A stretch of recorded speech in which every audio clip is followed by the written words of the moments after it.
Another day, another basketball stories na naman ang pagkikwentuhan natin. At ngayon nga ay ang pag-uusapan natin ang balitang trade sa pagitan ng Dallas Mavericks at Los Angeles Lakers.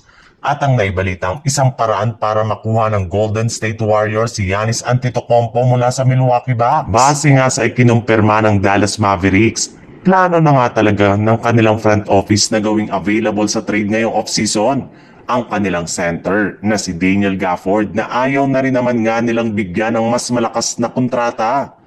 Inamin na rin naman nga nito na gusto niyang makasamang muli sa iisang team ang kanyang dating teammate na si Luka Doncic.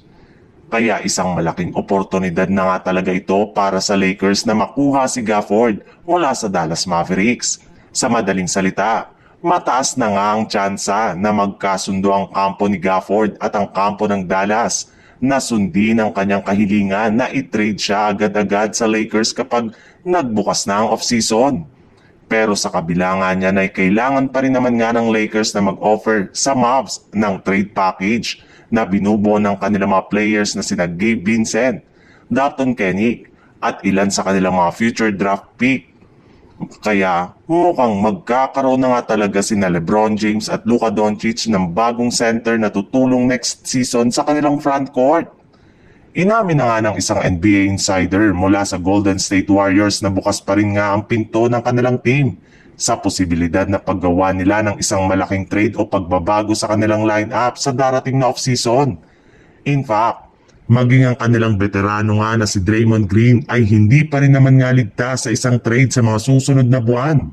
Yes, open pa rin nga sila sa ideya sa pagtanggal at paggamit nila kay Green bilang trade asset. Ngunit gagawin lang naman nga nila yan kung sakasakali mang makakuha sila ng mas magaling na superstar na kayang tumulong kay Stephen Curry na makakuha ng kampyonato next year. Yes, yan lang naman nga daw po ang nag-iisang kondisyon ng Warriors bago nila ipamigay si Green. Pero kung hindi nga sila makakuha ng ganitong klaseng player ay mananatili pa rin ito sa kanilang lineup hanggang next season. Alam naman nga po nyo na gustong-gusto pa rin naman nga po ng GSW na makapag-compete sa kampyonato next year na hindi nila nagawa ngayong season.